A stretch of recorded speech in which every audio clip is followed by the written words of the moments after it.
Okay, what's up, everybody? It's the PED podcast. We're back after an unknown hiatus because both Jake and me and David are incredibly busy individuals, and we get caught up and lost in the sauce. I don't know, but Jake and I were already talking before we press record, and figured it may be wise to record what we were talking about, because we were talking about off seasons and how we've actually been approaching our own training for this like summer squat-a-thon or whatever the fuck we're calling it. But it's also just kind of like making us the best power lifters we can possibly be for the future, because essentially we're using different training styles and different just ways to structure things to recruit new motor neurons and learn new ways to move and how to move better. And then we're going to take a period of time and refine it and make it able to be transferred directly onto the platform. What does that sound like? That sounds like off seasons that people have been doing for forever, because they've been doing this intuitively. What's the purpose of variations? What's the purpose of not specified off-season training to then go and specify during your on-season or during your competition season? But we're kind of just doing it with a little bit more emphasis on certain things and a little bit more like science backing, like scientific backing, data-driven shit, as opposed to like, oh, if I just use the safety bar for 4 months and then straight bar for 3 months after, I'll be stronger on the straight bar because reasons. Right. Yeah. And we're just kind of talking about how like for one person, maybe you get on the safety squat bar and you do it for 4 months, like Joe's just saying, and you come back and someone's, normal squat feels fantastic after, and they got all this progression from it. But then maybe another person does the exact same thing because like, dude, I just saw this guy add like 50 pounds to his squat in the off in like 1 year. I'm going to do that. And you do it and your squat doesn't change. And it's like, well, what happened there? Why did the SSB work for him and it didn't work for you? And that's just going through this recruitment refinement period that we're talking about. Because let's say person A that gained a lot from that squat, maybe they didn't have a lot of motor units, recruited to their quads. Maybe they're a really hip dominant squatter, one of those guys that, vertical shins when you squat, gets folded over like the lawn chair, right? Put on the SSB, recruit all these motor units in the quads. They really learn how to fire, bring it back to the low bar. It feels a little weird at first, but all of a sudden now you have your quads, your hamstrings, your glutes, and your back all firing better together. Bam, you just add 50 pounds to your squat. Then let's say Joe does that, who's already super quad dominant, right? And you're probably not going to get as much out of an SSB. Not saying you couldn't, but just using the quad as an example. But like that's kind of what we were discussing before we got on this. And I think this can kind of play into like exercise selection, like why you might want to use one variation over the other instead of just picking some random variation that's fun. But essentially, like what you're trying to do to recruit new motor units is basically take away whatever you're best at. So in your squat, if you're super quad heavy, well, and my hamstrings don't work, well, how can I incorporate my hamstrings, right? How can I incorporate my glutes? Or if it's the opposite, well, how can I take away my hamstrings and glutes so I can actually get my quads to do something? Yeah, absolutely. And the way that I know this isn't the point you were making, but it made me think of this. But when you were like, oh, what if Joe did the same thing and Joe did the safety squat bar, but he's already very like quad and back and torso strong, so it's not really going to have that same carryover. There's something to be said about like people like you and I, Jake, who are already like really, really good at squatting. If we are just approaching it in such a simple way, basically we're good at squatting because we're good at utilizing all of the motor neurons we're speaking about and pushing in the ways that we need to push. So if you and I both approached it as simply as like, oh, let's go on the SSB and just get stronger with the SSB, then that'll translate to the straight bar. That's not necessarily the case.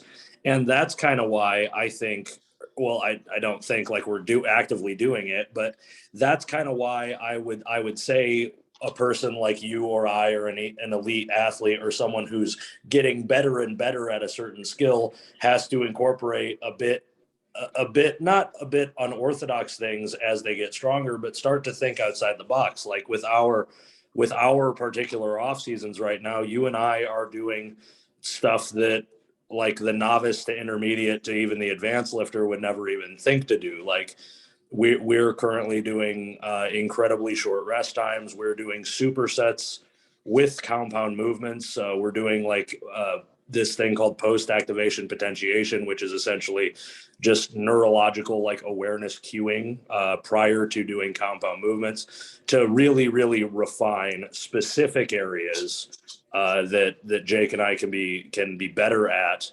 But it's like so specific that it's literally like tailored to us as individuals. Whereas someone who is, let's say they're a beginner, they would just get better at being like, hey, you need to learn how to use your back better. Hey, you need to learn how to exactly keep your torso tighter. So whereas yeah, if I said that, if you or me said that to one another, it'd be like, what does that even mean? Yeah. And that's kind of like the difference between like a master, right? Like someone that is extremely elite, someone that has absolutely mastered that skill is now we have to we're only making one or two mistakes, right? Like the mistakes aren't very frequent. They're few and far between. And now we have to get pretty specific. So now it's like, not only can you choose like a new variation that, let's say you get really elite, like what you're talking about. Now we have to work in an energy system that we're not good at. Yes. Right. And now we have to start pre-fatiguing or activating muscles that we're either very strong with or not very good at activating. But basically it's like you have like a symphony is what I like to think about. And you start with a relatively small symphony. And at first you're just like, come on guys, we just got to play together, right? Mm-hmm. And you get them playing pretty well together. And because you'll get to a point like when you're first starting as a beginner and you're squatting, all the motor units that could be turned on are just sitting there and they're turned on. They're like freaking the fuck out because they don't know what's going on. And then as you get better and better, like your distal hamstring goes, oh, we don't really need to turn on until we start descending again. So we're just going to kind of stay hot. And then your quad and all your little motor units are basically just getting very, very synchronized, and you make this really flawless symphony. But then you finish the meet, and it's like, okay, well, how do we make this better? It's like, let's bring in more people, right? And so you bring in more and more people, and that's the goal, is bring in as many people as you can, and you begin that refinement period. And I'm sure we're going to see this as we're starting to go heavy again. Mm-hmm. You're starting to play together, and you're like, wow, okay, none of this is right? Okay, you over there, shut up, don't play yet, right? The new guy, stop talking, like play your freaking music, right? And hey, you pay attention. And so it's going to be this period of like, we got to get it back synchronized. And that's kind of the difference between the beginner, the intermediate, and like the master. Is with the beginner, it's like, we just need to participate, right? Like that's the big thing. Just participate, get good at the movement. Probably don't need a ton of variation at first. You will eventually. You get to the intermediate, it's time to throw in some specific variations that might hit the things that you're bad at. And then you get to the advanced where like Joe holding an all-time world record squat, maybe like arguably one of the best squatters pound for pound. Now, how do we get this even more refined, right? Now we got to get pretty specific at like, we need a little bit more from your distal hamstring, or we need a little bit more from whatever at this place. And now we have to work in an energy system we're not efficient at, right? And how do we synchronize this all together? That's kind of the beauty of it, is we're basically just limited by how creative we can get and how we can get this response that we need. Mm-hmm. Yeah, absolutely. And that's like really like what's been so fun about my training. I'm sure you feel similarly. Cause like I can really safely say like I haven't trained this hard, or not even this hard, but like this pointed at something. Say again? Efficiently. Yeah. Like I've never felt so productive in an off season, because like Jake is saying, like to be a little bit more specific with like training what specific energy system you're bad at. That's like what the rest times or like why the rest times are incorporated, and why some of the pre-fatiguing stuff might be incorporated. Because like, for instance, on one of my squat days, I'll do like blood flow restriction lying leg curls to like elicit a response from my distal hamstring, and because I'm very quad dominant, I'm very upright when I squat, so I need them to come into play, them to play a little bit more of an accompaniment in the background to make the song a little bit better. So we're waking them up and we're being like, hey, get a little hotter, get ready to go prior to squatting. But in addition to like waking them up, doing BFR like sets of 20, it's also with like 60-second rest into squats themselves that have either 60 or 90-second rests in between, because then we're going even further, rather than just getting the hamstrings hot, but keeping them hot, because they're bad at staying hot. So it's like, okay, Exactly. you need to get better at this. Get better. So yeah, and that's one thing that motor units are not good at, is staying hot, essentially. Mm-hmm. And the better and better you get, the easier it is for them to stay hot. But yeah, man, it's fascinating. And like, you're literally limited by your creativity. Do we have to do BFR lying leg curls right before you squat? No, like, but there's a million ways to incorporate the same idea. Mm-hmm. But the idea is like, and something I did want to bring up with the short rest time is, and something that I feel like a lot of people don't understand, is we are absolutely limited by our cardiovascular health, right? Because whatever your heart rate is when you're working out is that decides what energy system you're utilizing, right? So if you're really bad at breathing, you just literally can't even properly breathe, and you're about to start a peak, and you're starting to do a lot of creatine cycling, and your rest times are closer to 7-8 minutes, and I think 8 minutes is about the time it takes to do a full creatine replenishing cycle, and your heart rate stays over 130 that whole time. Guess what? There was no creatine cycling ever occurring. You're still in a glycolytic state. And guess what? You can't squat 800 glycolytically. Like, Ronnie Coleman's probably the closest person that could do that, and he couldn't. So like, eventually, for anyone that's getting into that elite level, you're going to be limited by your cardiovascular health. And so like, that's a big reason, like, you see us getting on the soul bikes or the whatever, doing weird nasal breathing drills, because when we get to that point where we're going to peak for the showdown or the USPA Raw Pro something, whatever, you know what I'm talking about, Pro Raw Championship, and we're like, I don't know, 12 weeks out, and we're just literally trying to put as much creatine kinase out there as we possibly can. Guess what? We can't do that if our cardiovascular health isn't in play, and we don't have good control of our breathing and our whole ventilatory system. So that's got to be there first.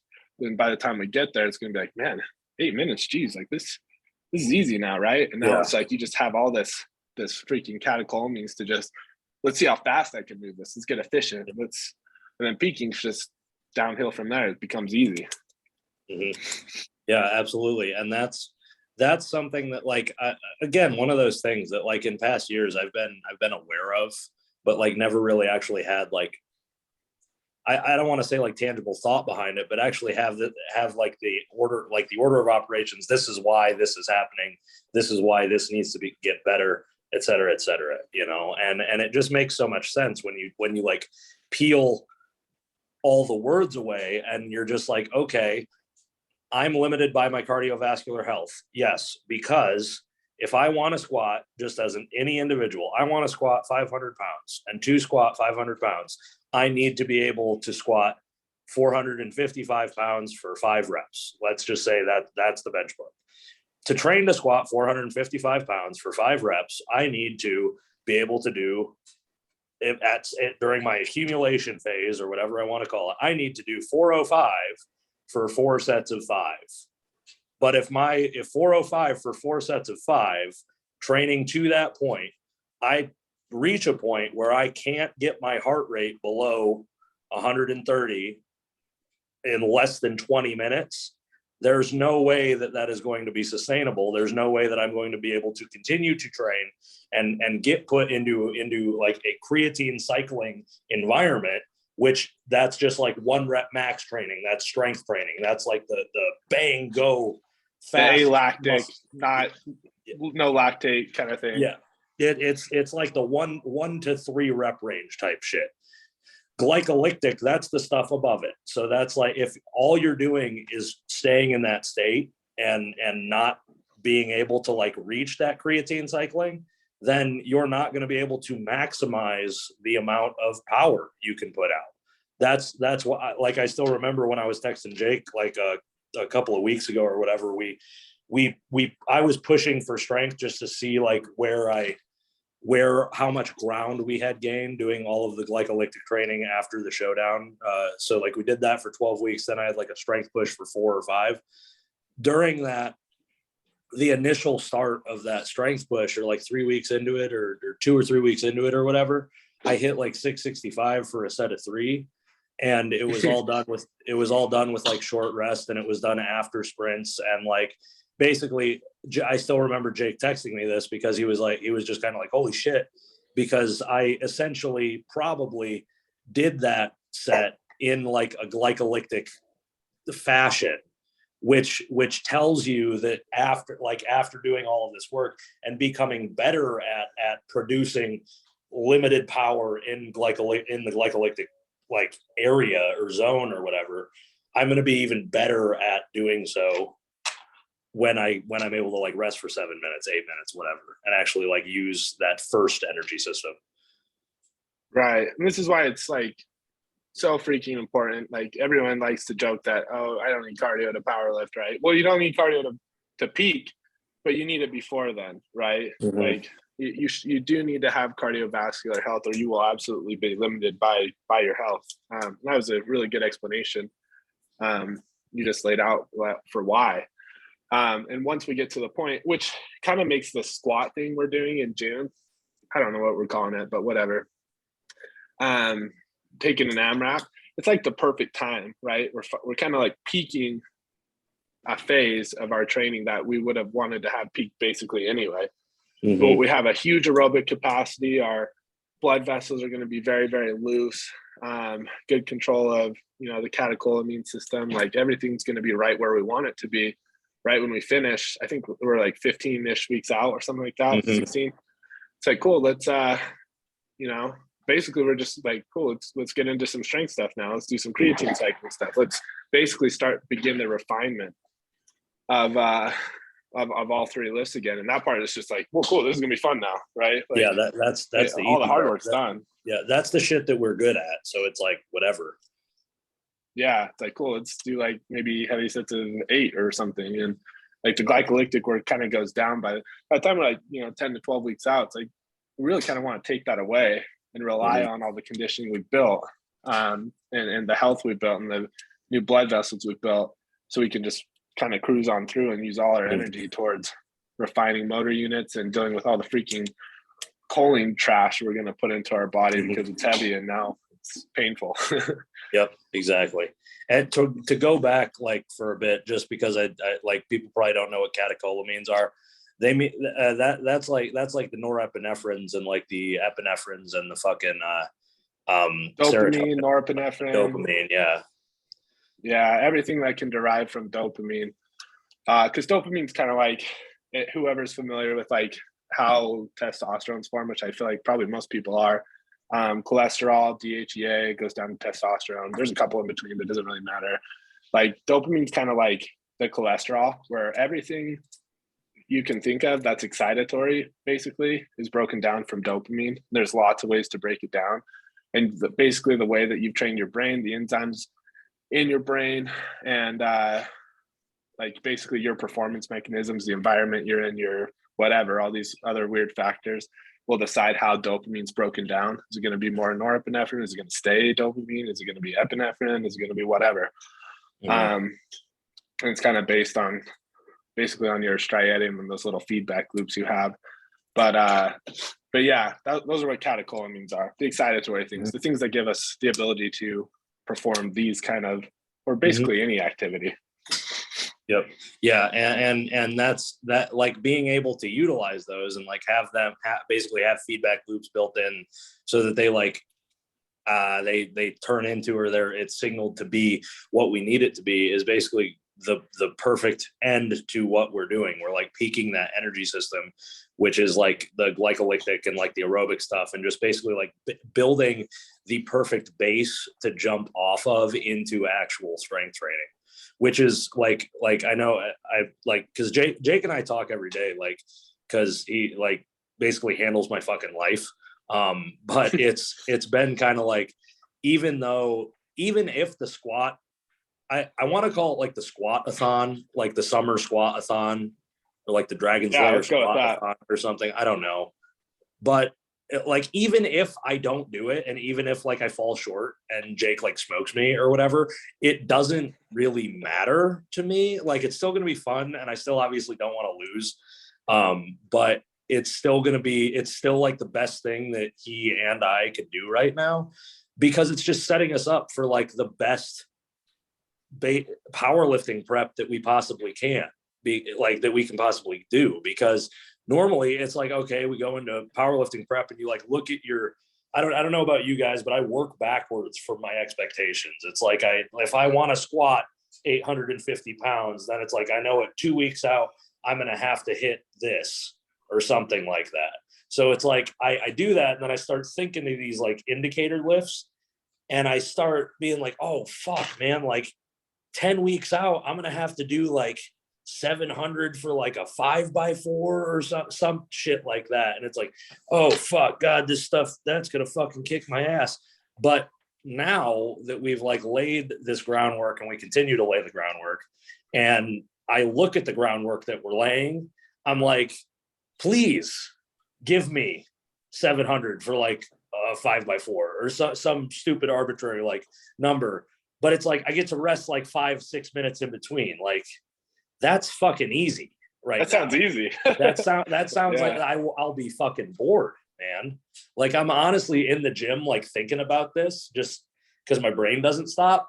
But I'm like, man, when we're in prep, I'm gonna be like, what the fuck am I gonna do? Like, Jesus Christ.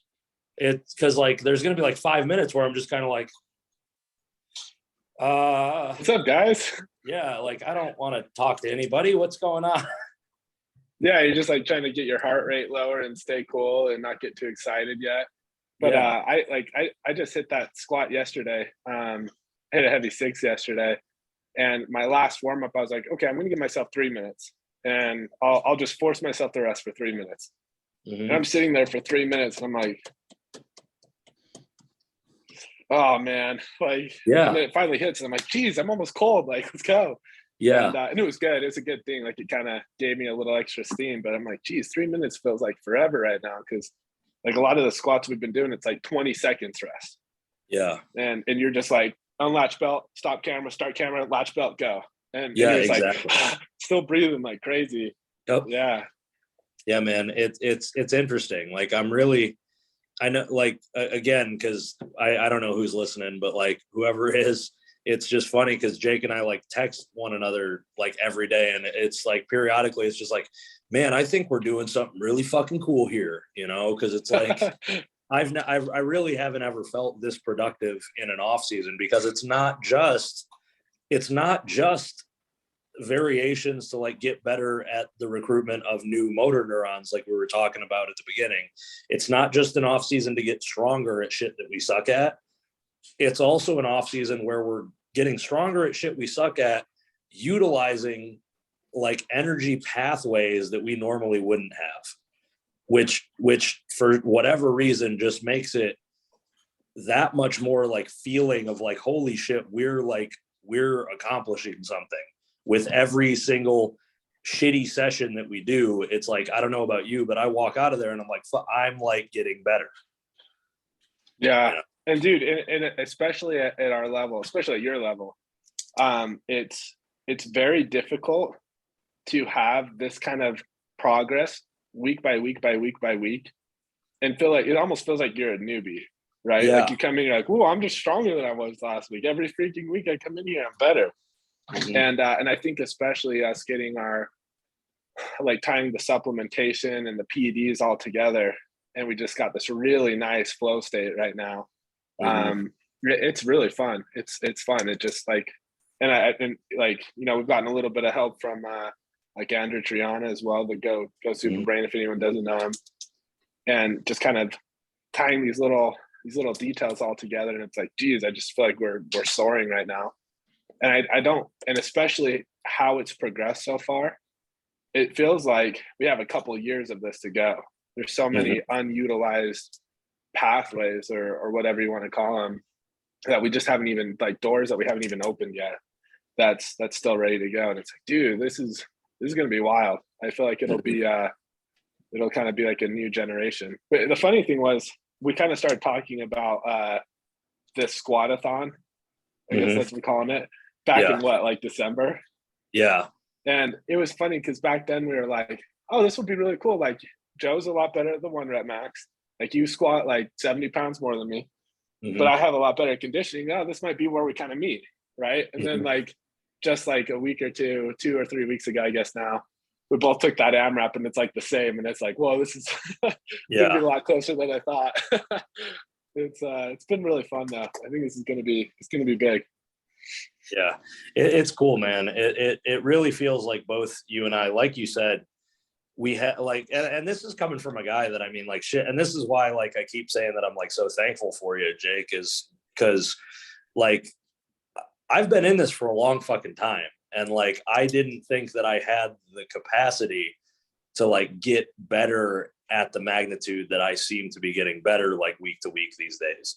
And tied into that is like, I'm also like, we had a short period of time where I was like eating like definitively in a surplus, and I like tangibly put tissue on. I tangibly got bigger, and I thought, for whatever reason, I thought I was just kind of like I'd done my thing. I had kind of run my course. I'm 240 pounds at like 5'6". Like I don't have much more mass to go, you would think, but we did this, and I'm like, shit, I can still grow. I can still like make my environment, like me, my system, like a place where like growth can occur. And that's why like I've also been talking to you. I'm like, I don't like, maybe bodybuilding is a thing in the next like year or 2 or 3 or whatever, because it's like I just didn't think that I thought like I had hit the end of most of my like rapid progress,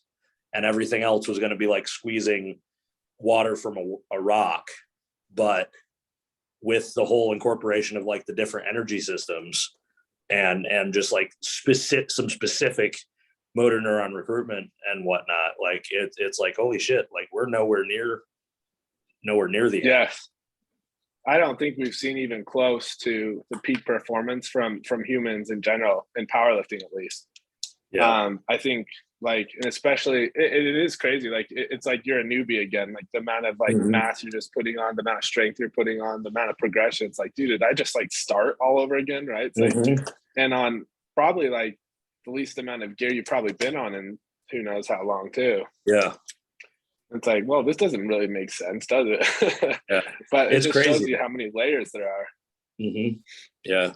And I think that's what's exciting about all this stuff, because like every time you find a new layer or like uncover a new step that like you didn't even think was there, it's like, holy shit, there's so much we can do with this, you know? Because I know you think in the similar way, but it's like, it works for me and it seems to be working for me. It seems to be working for you. Then it's like, okay, how can we apply this to Hunter? Okay, how can we apply this to Bree? Okay, how can we apply this to every other elite athlete out there who would be willing to try it? And it's like, fuck, like where's the top end? Right. Like I think you could even take somebody like Jamal on his deadlift, or I don't know, someone freaky at their lift, right? And I think there's a lot to uncover still there, right? And it's probably like very difficult to believe, but I don't think we're anywhere close. It's just about, are we basically intelligent enough to come up with a tailor-made program that's going to be specific to them, right? And as long as you can do that, as long as you can say, oh, okay, well, whoever X, this person X, what is their strong suit? What are they really good at? Okay, how do we take that away? Or you can look at it the exact opposite. It doesn't really matter. what are they weakest at? How can we force them to do this in a different manner, right? And then that goes not just for technique, but energy systems, like utilizing substrate, right? It could be immune system function. It can be whatever. Like, how do we make this all synchronized? And it's like, dude, and even for us, I think we're just starting to I think we're just tapping into it. I don't even think we're really there. I think we're just like digging through the surface and like, whoa, anybody else see this? Yeah. Like, I think there's a lot to go.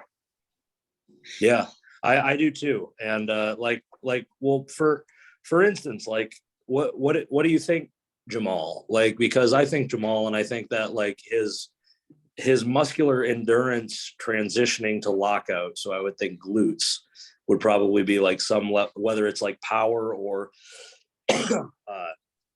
his like threshold for activity would be something to do with his glutes or even his grip, maybe. So like forearms, but I'd probably glutes because he's so fast. Yeah, and it might be his upper back too, because just can't maintain that positioning, right?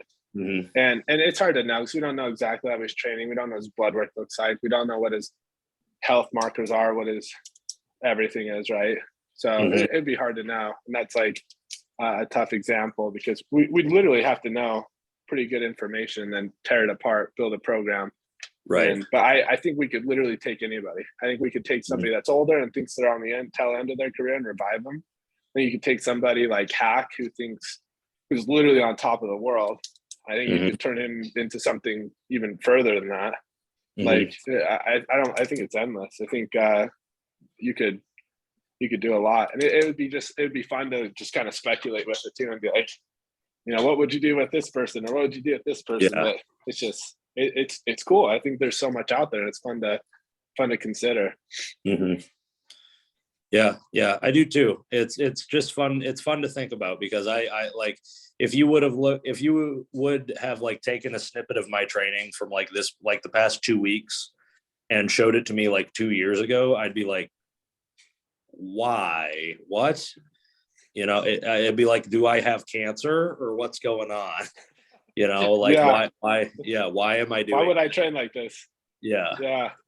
And it would have to take somebody too that's like, I'm not stuck in my ways, right? Like, yes. Because, for example, another thing, like some people, they seem to know their bodies really well. Like if I deadlift 1 rep max or just like got a max effort tomorrow, it's probably going to be like 2 weeks, maybe 3 weeks until I can do that again, right? And then you can actually look at that and be like, well, why, right? What about that do you need 2 to 3 weeks to repair? Because you can even take that, assess it, and fix that too, so you can deadlift more often, right? Because a lot of that's the way that your immune system's responding.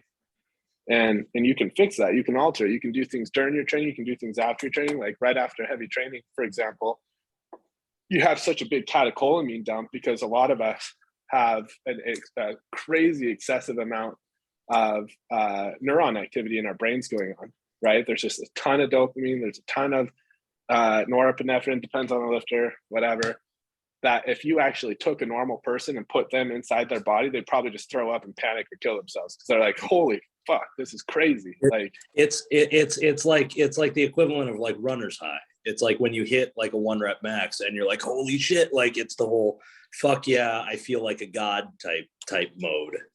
Yeah. And if someone went into your body a minute before you squatted the 837, they would probably kill themselves. Yeah. Like, I exactly. hate this. Yeah. You prepared yourself in that way, right? And so like right after that happens, huge catecholamine dump. What does that cause? Okay, now we have stiff blood vessels. We have probably a huge like hydrogen peroxide, interleukin 6 dump into the stomach that's causing you to not be able to gastric emptying. So, and your blood vessels are super, super stiff and they're closed off, so you can't get any nutrients to the area. The heart rate's probably really elevated. There's probably a ton of blood glucose. There's probably a ton of cortisol. And a lot of people are probably not taking supplementation and diet seriously right after it. So they're not doing anything to counteract it. So it just kind of rolls on through the night. They wake up and they're like, I feel like death, right? And that healing process doesn't really even start till maybe their next training where they actually kind of loosen up their blood vessels again, right? But what if you took that deadlift or whatever, your squat, doesn't matter, whatever it is, some heavy training day, you're like, okay, well, in between my sets, I'm going to really focus on bringing my heart rate down, right? Or now that I'm done with my workout, I'm going to sit here and meditate and do some like slow walking and nasal breathing and really open up my blood vessels. You could actually even make a case for taking a little like Palatafil or freaking Cialis or something, and like opening up your blood vessels, taking some ashwagandha, some chromium, some insulin, bring down the cortisol and the blood glucose, right? And you're taking care of all these things that are causing the damage, right? Because we want the inflammation to occur. We want the immune system to respond accordingly because we need to adapt to the inflammation, right? But but now we're just kind of speeding up that process. And then maybe we take a little bit of choline right after too. We get ourselves really nice and cold and listen to some freaking 432 hertz music, whatever, right? Sit and stare at the moon, really nice and relaxed. Wake up the next day, you're like, hey, I actually feel just fine, right? And all of a sudden you're like, oh, well, now I can train again today, right? I don't need to wait like 3 days just to bench and then another 2 weeks before I can deadlift again, right? We're not being limited by not only our biology and our cardiovascular system, but now we're going the opposite way because the cardiovascular system and our immune response are really healthy.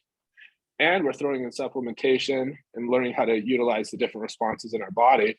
Bam, now we're recovering. Bam, now we can handle a lot more volume. Bam, now we have a potential to hit a higher max, right? Like there's so much that all plays into that there's just so many low-hanging fruits that people are missing right now. That's my point, I guess. And I kind of went on a little spill there, but like I think you get it. But it makes sense, dude, because like, I mean, look at all the stuff that I've done. Like I have like a morning and evening ritual now after the gym. I like make it a point.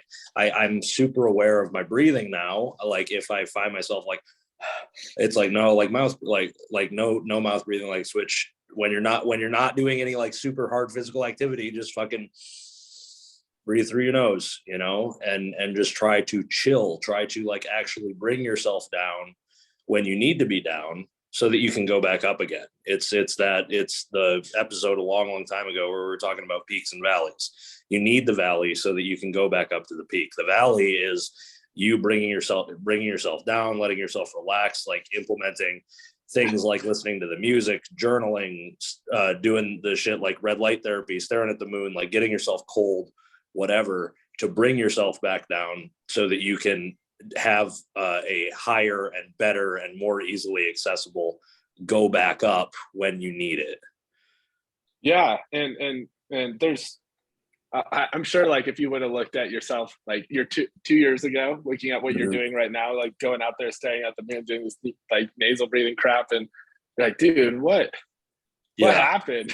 Yeah, seriously. And a lot of it sounds like kind of hooey-gooey, whatever. I don't know. And it's like, no, there's literally real biological responses that we're completely missing right now. And it can get as specific as it is to the lifter, right? Because maybe some like your things that were inhibiting you are not really inhibiting another. And maybe they're already, you know, really good at calming down. They don't have this big inhibition on the vagus nerve and whatever. But we probably, a lot of powerlifters have the same thing. Like every time you're kind of tired, it's like, well, I'm just going to drink an energy drink and we're just going to keep inhibiting this vagus nerve. And it's like, it's not about trying to keep coming up. It's like, let yourself come down. And all of a sudden you're like, woo, I feel good. I don't need caffeine. I don't need this. Right. Like I feel good. But yeah, we're really kind of just stepping on our own toes for the most part. It's like get all excited. I actually just had one guy I did a consult with like 2 or 3 weeks ago. He's like, dude, I have so much back pain every time I'm locking up my deadlift or like, you know, and in the same position in my squat when I'm kind of coming up towards the top of my squat, coming out of the hole, like so much back pain, it just feels like I can't lock out. And I'm like, most of the time your back pain is because you can't breathe properly and you're not like you have this big inhibition of the vagus nerve. So we gave him some nasal breathing drills, kind of similar to yours, but a little bit with the mouth and whatever, and literally just like some journaling stuff. Okay, calm down before we go to bed. This dude's really stressed out all the time. Starts getting better sleep. It's been 2 weeks. Like my back pain went from like a 9 to like a 2, and now I can lift. And at the time, he kind of seemed like this is really gonna work, right? And Yeah. we gave him a little amoxapine too. It's an anxiolytic, right? Just like kind of like it calms you down, whatever. And bam, 2-3 weeks later, he's like, I barely have back pain now. It's like, dude, Yeah. you would not be surprised how many of your like people's issues, and they can manifest in who knows how many ways, right? Are literally being caused because of little stupid stuff we're doing throughout the day.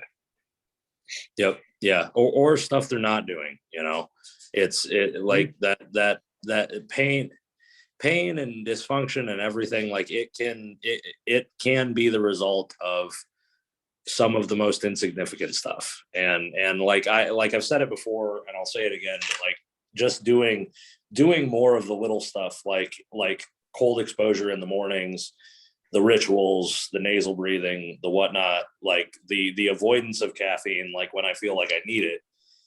Sometimes it's kind of like I never thought that I could feel this good and like not be on drugs. And it's still crazy to me sometimes where like I'll wake up and take a shower, like dunk my head in the cold water, and then like just go about my day and like write my little to-do list out. And I'm like, it's like 8 o'clock in the morning and it's like, I am completely awake. It's like, I feel like I can just do shit right now. And like, there are a lot of people, myself included, in the past where it was like, it took me until like 10 or 11 or noon to really feel like I woke up, Yeah. Or like even having to go to the gym and then you're like, okay, now I'm awake. Finally. Yeah, exactly. So that's a huge thing. And it's all from the one being a bit better at like taking the cardiovascular health seriously, and also doing the little stuff, like just looking in the like not looking towards not just the gym when you are trying to get better at some stuff in your life. So yeah. And man, if you can, and I kind of went on spill the hunter yesterday on this. I didn't mean to talk this long. I was telling you about this a little bit, but basically, like, if you can tie in your training, your nutrition, and your PEDs all together, right? Like your supplement PEDs, all of it, your lifestyle is all synchronized, and you can understand why you're getting the responses you are, and why you need certain supplementation, why somebody might need something and you don't, and whatever, and you can really get that customized. It's like, not only does your training go better, but your life is better. You're going to have the potential to lose body fat a lot easier, the potential to gain muscle tissue a lot easier. Like, all these things are relatively easy to do if you just have someone that knows how to like assess the situation correctly. And then it's like, man, work is better, my relationship's better, my everything's better. It's like everything just like gets better. It's been really fun to see you go through that process too, because like, going from the point, it's like, are you sure you want me to not do Adderall, to now where it's like I take half an Adderall and I'm like freaking buzzed, right? Like, and it's crazy like how much you can really do when you go through the process of basically just like retraining the way that your brain is trained to do stuff, right? You just gotta kind of rewire things and set it all up. And it's fascinating. Like you start realizing like you put this governor on you this whole time. You're like, whoa, take it off. I feel pretty good. Yeah, absolutely. It's super cool. And it's like when I talk about this, I'm not just talking about the gym, because like, believe me, I feel great in the gym, but it's like you said, like I'm more, I don't want to say like more chilled out, but I'm like, I can access my thoughts more easily because like I'm doing like the journal stuff. It's just, everything seems a bit more streamlined in my head, and it's super cool. And then we have more like data to play with, and we have more like little like focal point, like not focal points, but it's like if something is off going into prep, it's not just like, well, what's going on with the training, because that's the only thing we know. It's like, well, this is off going into prep. Well, okay, what's going on with the training, or what's going on with the PEDs, or what's going on with your lifestyle? Like, have you been doing the journaling? Have you been doing the nasal breathing? Have you been like visual? Have you been thinking some blah, blah, blah, like there's a lot more things to play with when you're more aware of different things and actively like trying to do them or get better at them. Yes. And then maybe like if you get your blood work back and there's something a little funky, it's like, okay, well, we're doing all these things. Why did your body think that was the proper reaction to raise this or have this lowered or to respond in this way because of what's going on? And then you have so many things laid out that you're like, okay, well, my cortisol came back high. Why does it think I need more cortisol? What does cortisol do? Right. And it's like, well, cortisol basically just makes glucose from non-glucose things. Why would I need more glucose? Right. Well, maybe my cardiovascular health isn't as good as I need because now I need a little bit more epinephrine to move around fatty acids. Right. And I rely on a little bit of a higher heart rate to be able to do that. Okay. Well, how do we fix that? Right. We might need to change the nasal breathing. We might need to whatever. There's a lot of things instead of just being like, oh, cortisol's high. Let's just throw ashwagandha at it until it gets better. Right. And it's like, we're not trying to lower that. We're trying to figure out like, why does the body think it was appropriate to respond with a higher cortisol? Because it's just trying to survive. Right. And it makes it so much easier to look at it and be like, we have all this data. We know exactly what you've been doing. And we know you respond this way. So it's going to be pretty easy to figure out what to change at that point. Mm-hmm. Yeah. And I think we'll end at this because I think we're at an hour and just whatever. But should we talk about the book? Well, yeah, we'll talk about the book because this is talking about the book because we're talking about the shit that's going to go in the book. But I was going to say, like, that's why I just making one more point. That's why I hate when people say, oh, the body is a machine. No, it isn't. The body's not a machine. The body is like a weird fucking like AI adapting computer fucking cyborg thing. Machine. Yes. But it's like the most elevated machine ever. It's not like a car. It's not like your fucking car that you're driving around. No. Yeah. Yes, right. No. Yeah. So it doesn't go through just yes, no's. It's a very complicated trying to survive in the best way it possibly can with what it's given. Yeah, exactly. Because it's like if it's always going to go for like a workaround or some it's going to try to achieve what it wants to achieve, like by any means. Absolutely. Because it's survival. Its main goal is like survival and fucking normality or like homeostasis or whatever you want to call it. Yep. Yeah. But so this is basically what's going into the book is Joe and I have been talking about this for a long time and we're not going to like point any fingers at anybody, but basically like we want to make sure, so there's going to be 2 books coming out, but this first one is like, we want to make sure that you as athletes, assuming we're talking to athletes, right, understand the process of getting better and how to guide that motor cortex to a peak and how to understand why you might be doing something so that if you do have a coach, right, you can understand what they're doing or if that coach is just kind of bullshitting, right? Or how to kind of get some general ideas of how to put your own program together. Is that about what you would say about it?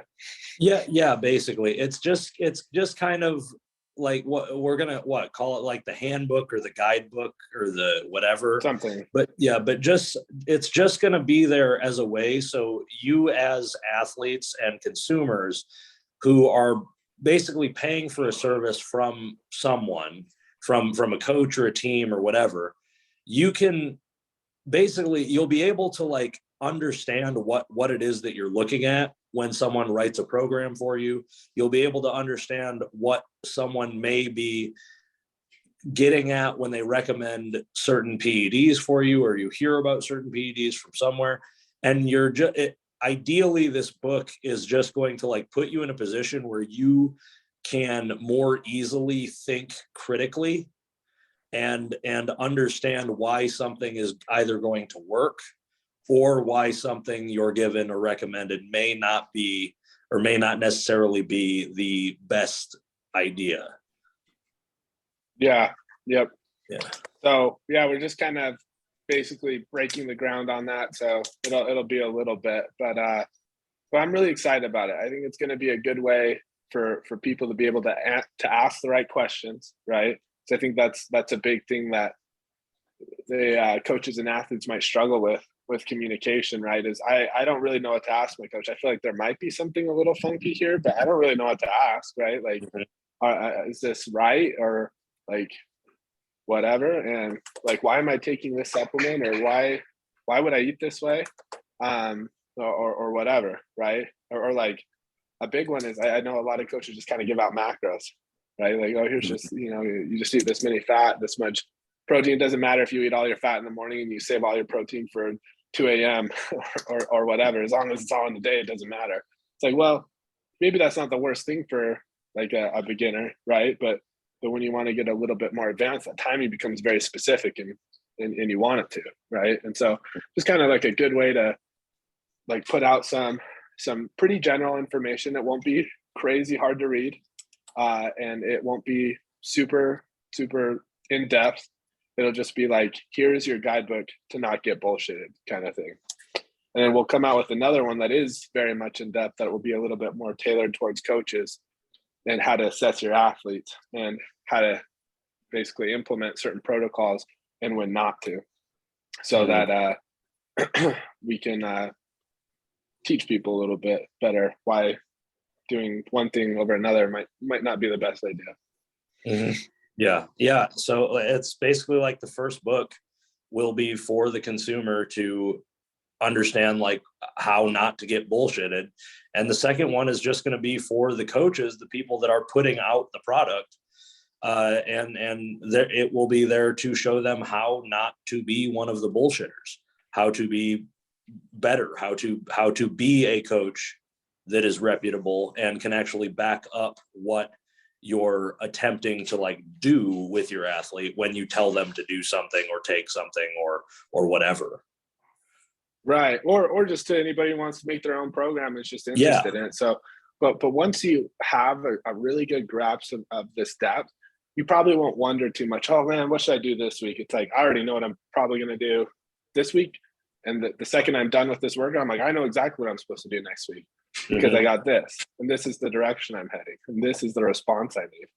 Right. And I need to periodize this kind of thing, but I don't really need to periodize hypertrophy. That just needs like a response, right? Like, I don't really need to periodize that or this or whatever, depending on what period you are. This is a good time to keep my carbohydrates high, or this is a good time to keep my fats high, or this is whatever. Like it'll kind of cover all those things and teach you how to just know exactly what you're doing at all times.